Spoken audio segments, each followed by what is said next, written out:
I remember this one being a real surprise. Pirates of the Caribbean, Curse of the Black Pearl, released in 2003 and directed by Gore Verbinski. The production value of 140 million, a domestic take of 305 million, an international take of 348 million, for a worldwide total of 654 million, and a total profit of 514, less all marketing and associated costs. Starring Johnny Depp, Jeffrey Rush, Orlando Bloom, Keira Knightley, and an incredible musical score. Characters. Well, this was iconic, wasn't it? And a lot of that's got to do with Captain Jack Sparrow. Such a well-designed, well-conceived character. Really quite an unforgettable performance, actually. A defining performance. If anyone said to you, quick, name a Johnny Depp role, no one's going to say Willy Wonka. Okay? People just aren't going to go with that. They're going to say Jack Sparrow. He's eccentric, he's bizarre, he's double-dealing, underhanded, super convoluted, quite funny, and the absolute centerpiece of this film. Bloom as Turner, the sword-fighting sword-fighting blacksmith.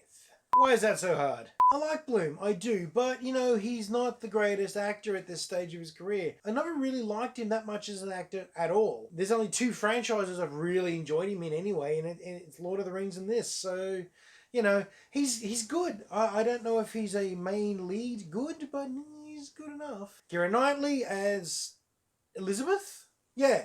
She does quite well too. There's no dramas here. She is actually she's a better actor than Orlando Bloom is, which is helpful. She's kind of the damsel in distress, but she's got a sharp edge to her, which I did like. I really did enjoy that. And our villain of the piece, Jeffrey Rush as the vile Captain Barbossa. Barbossa is a very impressive pirate name, and you've got a very impressive actor to play him. Honestly, this is what you need. You need this caliber of presence and capacity and charisma to go up against Johnny Depp at full tilt. Between Sparrow and Barbossa, the movie is absolutely full of strong, vibrant personalities and well-displayed performances. Combine them with all the supporting actors, both on the pirate ship and back in the governor's palace, and everyone else in this film.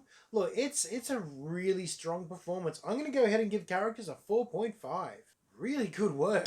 Story. I really enjoyed this story. This was delightfully convoluted.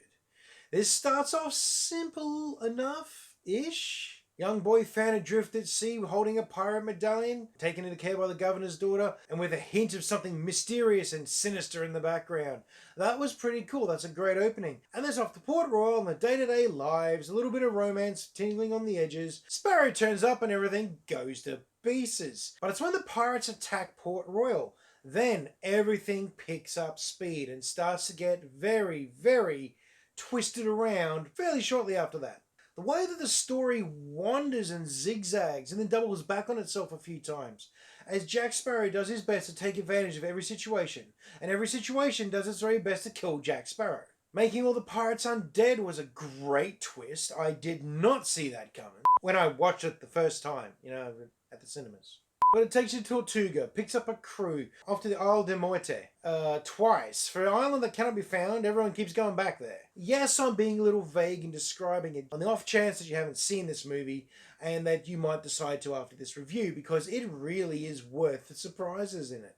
It is complex. It is complicated. The way that they handle the situation or fail to handle the situation makes it more relatable, brings it back to an acceptable level of, well, insanity. By the end of the film, it actually feels more like a heist than it does an action film. It really does. And there's so many layers of lies, plans, and double crosses by the end of this. It almost isn't an adventure movie anymore. It's pretty much a con job. And as far as stories go, I think it was quite incredible. Yeah, quite happily be giving story in this one a 4.25. Hard to believe this is all inspired by an amusement park ride. Look and feel. Oh, this is a gorgeous looking film. And as good as it looks, it sounds even better.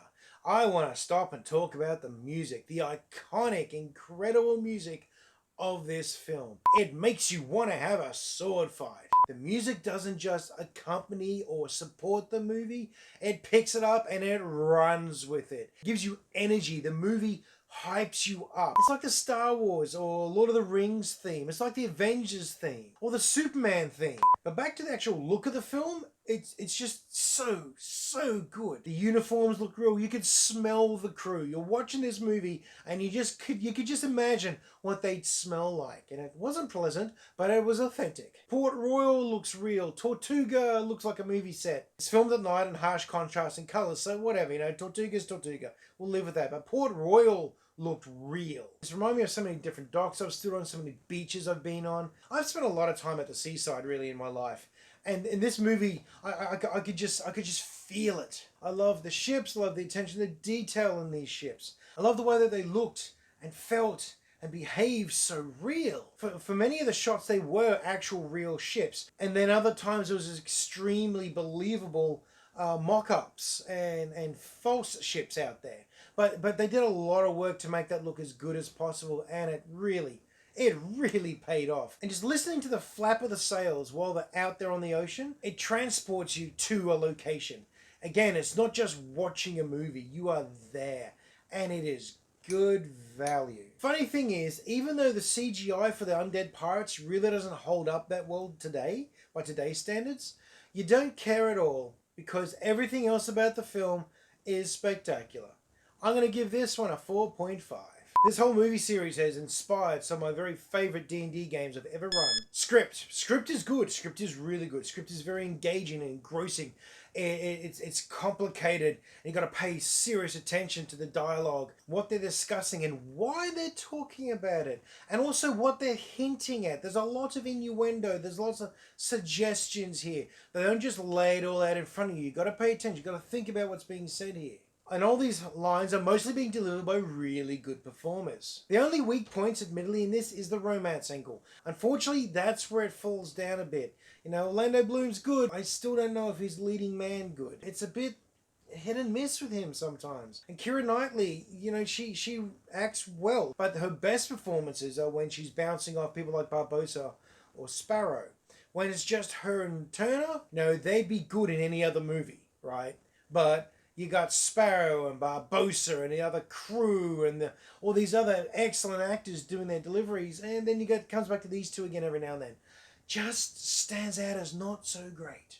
On the other hand, you've got some very impressive sword fights, some very, very nice choreography, very complicated and exciting sword play and swashbuckling, and of course the music kicks in when that's happening, which makes everything so much better. Makes you want to sword fight, makes me want to go and try and learn it again. Having watched it a few times now, there are a couple of logic gaps in this film when it comes to the mythology that they're putting forward. Some things they don't explain very well, or if at all.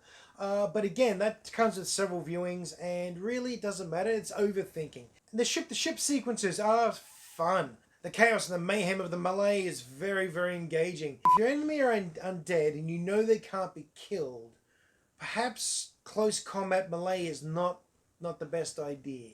Script I'll be giving this one, look, I'm somewhere between a 3.75 and a 4. I think I'm going to have to leave it at 3.75.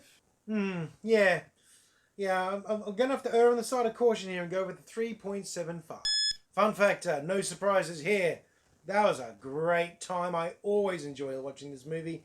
It's just such a blast. Gets you hyped up, makes you want to go on a boat, makes you want to get in a sword fight. Makes you want to go back to Vanuatu again, actually. I want to go back to Vanuatu and stand on one of those old rickety docks again. But yes, back to the score. I'll be giving this one a 4. Easy done, no dramas.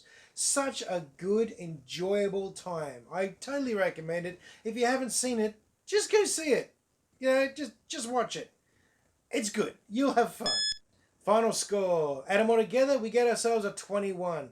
Don't get up into the 20s that often, and this is definitely worth putting there. I can't remember much about the sequels, so that'll be fun to look through as well. I kind of don't recall enjoying the rest of them as much as this. So that'll be interesting to see if that memory holds true. Anyhow, there's my review of Pirates of the Caribbean, Curse of the Black Pearl. Hope you've had a good time. Let me know the very first time you saw this movie. And has the music got stuck in your head as well? As usual, please like, share and subscribe. Comment on the Facebook page or down below. And much more importantly, I hope you're having a great week and that you find some time to go and watch a movie.